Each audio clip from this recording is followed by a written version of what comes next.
I want you to have the mindset of a little kid where you don't know that you can fail. You're just going to go try that thing, right? This is kind of what I hold on to in my life. Why can't I succeed? Why can't I? Of course I can. I can do anything I want. And I want you to have the exact same mindset, but you're not going to be able to get there if you start finding all the reasons why it's not going to be possible.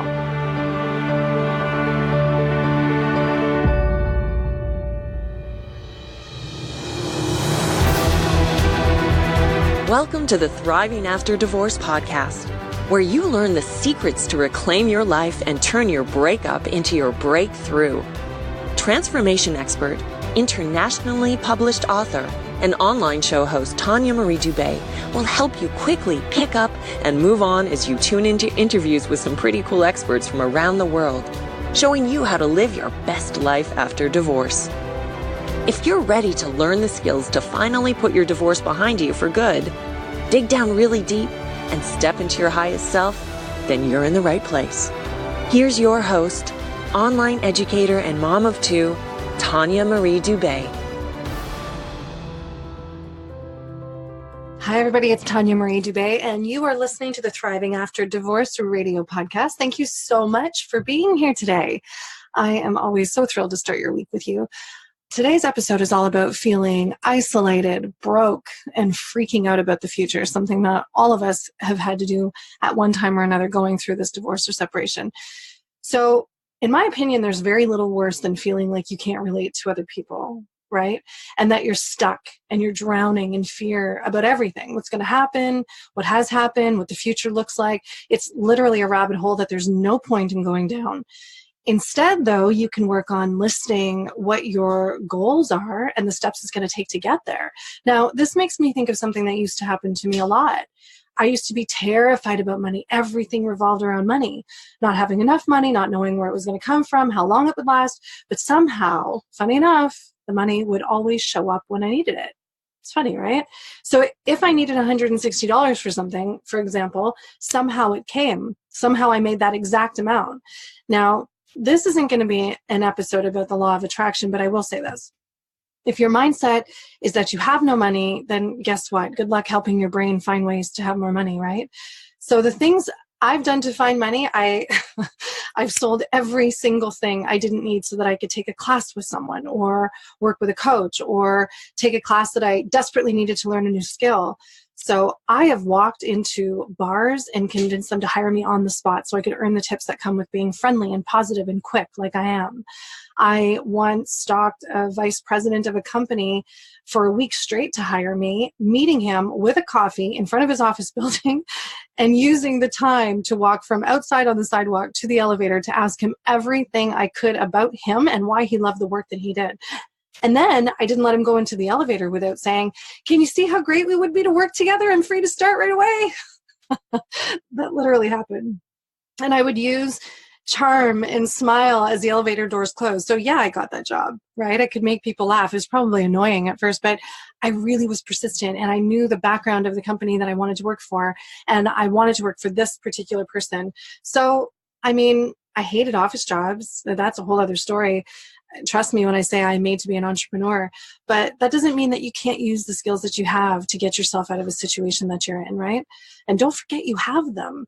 You may be listening to this right now and thinking, oh my God, I've been out of the workforce for over a decade. I wouldn't even know where to begin. Well, then there you go. That's something that you have to learn. You got to learn where to begin.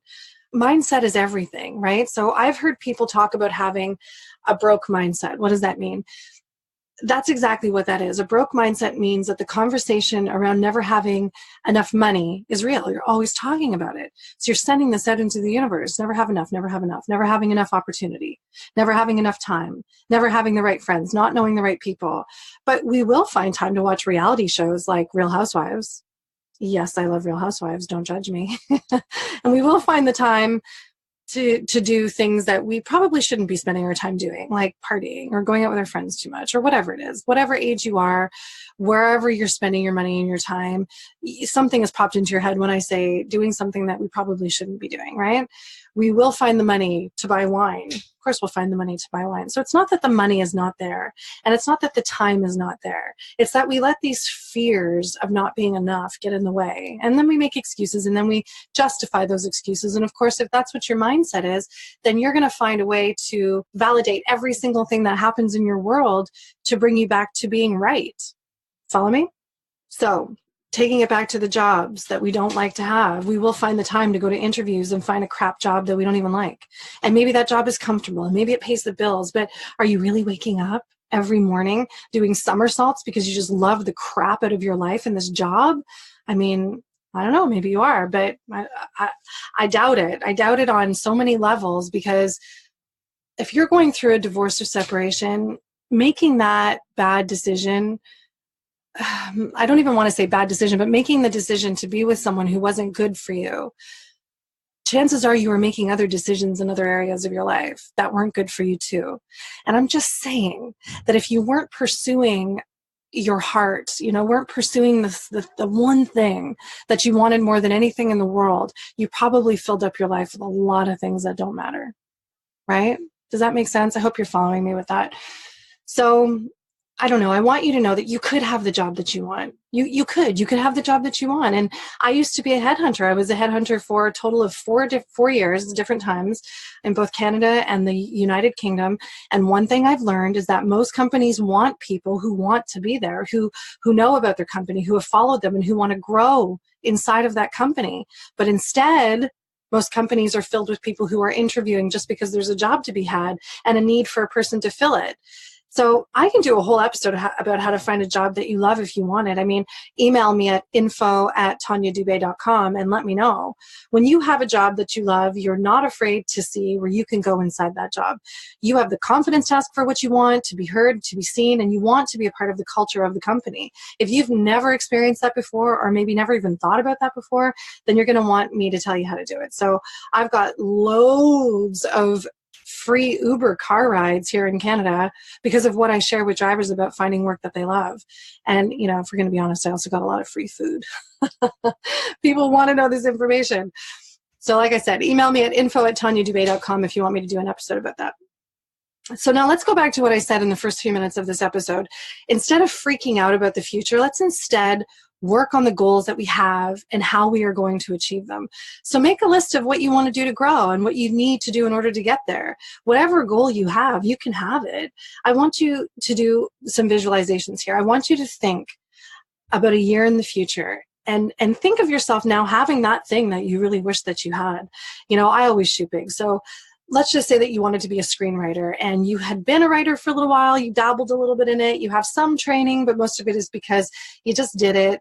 You've studied scripts, you can see, so you can see a format, and maybe you've read The Hero's Journey, which, by the way, for any aspiring screenwriters listening, is the Bible for screenwriters, right? So now let's say you haven't written anything for a while, but this thought won't go away. It keeps nagging at you, write something, or you're getting all these ideas, put that down on paper, whatever it is, and it won't stop in your head. That's really something you got to pay attention to. You should probably pursue it, So what do? Now you're super busy, you got a crazy schedule.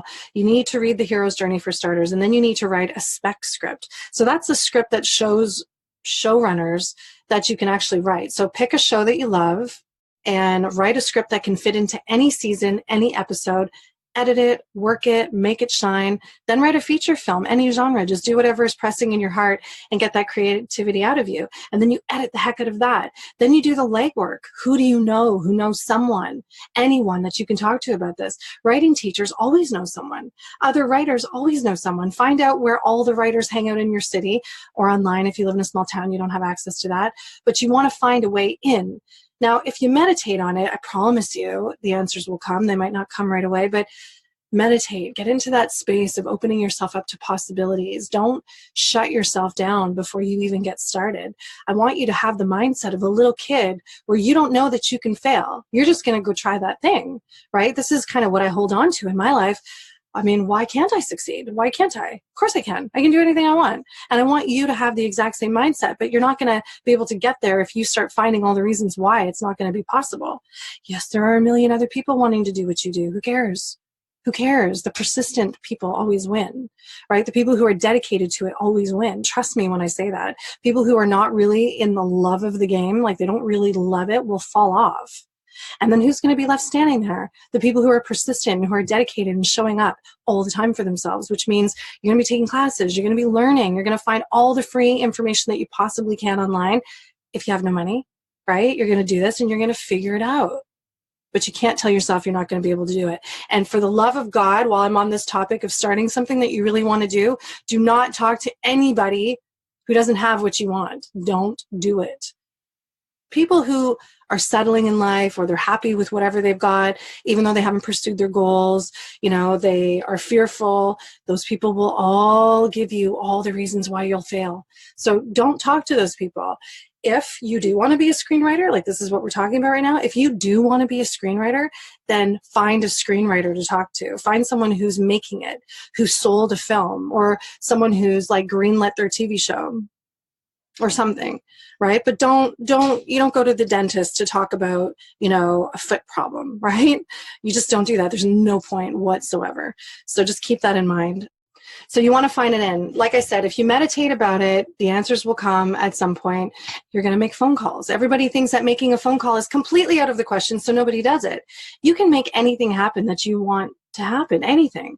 So sometimes we get exactly what we think we wanted, but it turns out not to be something that we want, but something on that journey will stick. So let me remind you right now that you probably forgot all about your fear of the future while listening to this, right? Because we occupied your brain with something bigger, something challenging and more exciting. And nothing lights a fire under your ass like being broke. Am I right? So the choice is yours. Are you going to write down what it is that you want and all the steps to get there? I hope so. Email me at info@tanyadubé.com if you need some help with this. I will gladly brainstorm with you. Now, I didn't really touch on the feeling isolated bit. So I have to admit that when I've been not at my ideal weight, when I've felt really bad about myself, I don't want to see anyone, right? And that's fair. That's fair enough. But then I want you to think about the alternative to that. What can we make sure, that we're doing so that we don't feel like that ever? Can we include working out every day? If you don't have time to do an hour, you have to have 20 minutes, right? Even just to do some stretches. I mean, stretching takes you completely out of your mind and your body, and you just feel so much more limber through the day, right? That sore back's not so sore anymore. Do you catch my drift? So you got to find time to fit it in. Try eating foods with only one ingredient: chicken, tomatoes, spinach, apples, salmon, right? You get my point. Drink lots of water. Take the stairs. More than all of that, the most important thing that you can do is work on your mindset. So if you're feeling so isolated, like you're not good enough, let's get your mind around what it is that you can do. Now, I started reading Feel the Fear and Do It Anyway by Susan Jeffers when I was really young. Now, I can't remember what age. That's how far back that went, but that started me on my entrepreneurial path. So I would include that in the mix of the books that I'm about to give you. So the next two are written by the same author. It's called The Four Agreements is one, and The Mastery of Love, both by Don Miguel Ruiz. You can read these two books in one day. I swear, they're so fast, easy to get through, and they actually give you some guidelines for your life, which is really cool. Agreements that you make with yourself and understanding, the mastery of love, in my opinion, is all about understanding that the only person who can really truly love you the way you need to be loved is you. That's got to start there. And every other thing that's ever happened in your life, that has been given to you or put on you by other people has to just be removed. And that book shows you how. So I got a lot out of those two books. Another book that I want to recommend to you is The Power of Positive Thinking by Norman Vincent Peale. Now, these books are all great starters to get your mind in the right place. I want you to understand that isolating yourself also means that you're playing the victim, or you're martyring yourself somehow, feeling like nobody will like you, or that nobody can relate to you, or that you can't relate to others. But all things being equal, don't let your fears take over your life like this. So you've been through some stuff. That's amazing. You have so much more experience in something that other people don't have. You struggled hard. Yes, you have, and so have I. And I'd like to remind you that there are people in the world who have it so much worse than you, with zero options, just because of where they live geographically, right? I want to remind you that you have choices, and isolating yourself is a choice. Of course you can have anything you want. Of course you can do anything you want to do. Of course you can. Why do you think that you can't? Reconcile with that, because there's no reason that you can't be happy. 1 year from now can make a whole lot of difference, but only if you take the steps. And only if you do it fearlessly. Do it like a 6-year-old kid would, or a 7-year-old kid would. I mean, they don't know that they can fail. They have no idea. They have no idea. So they get an idea in their head and they just pursue something. What do I got to do? I got to do this, done. I got to do this next thing, done. I got to do this next thing, done. They're not afraid to talk to people. They're not afraid to ask for what they want or take what they want, right? So I want you to get your head around that. Remember earlier when I said I wanted you to do this visualization and see yourself in the future, 1 year from now, having what you want. Close your eyes and really see that. Wrap your head around how happy you look. What are you wearing? Where are you? Like, what's around you in the space that you're visualizing? What do you have? What have you become? What kind of love do you have in your life because you were fearlessly pursuing your goals? Like, think about that. All it takes to get there is probably a few short, simple steps, and you don't even know what they are. But you got to work that out on paper. It's not as hard as we think it is, and nothing is ever as bad as we think it is. So just try, right? Just try. All I want you to do is just try.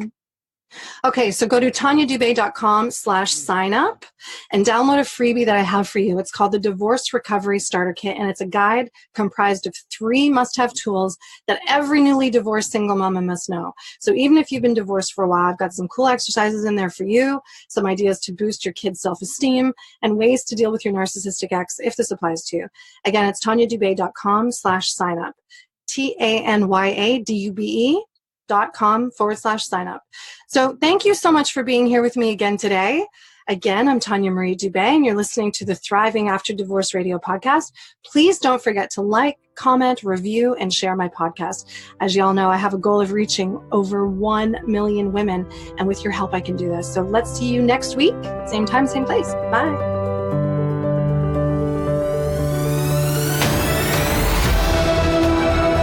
Thank you again so much for joining us on the Thriving After Divorce radio podcast. We're coming to you every Monday morning so that you can start your week with intention and some powerful advice for what you're dealing with. So please subscribe to this podcast and share it with your friends and your family. My goal is to help change 1 million lives with this work, because when you teach a woman, you teach an entire community. Everybody benefits and the love spreads. So please feel free to comment, review, share, and like. With your help, I know I can reach this goal. So have a beautiful day, and we will see you next week.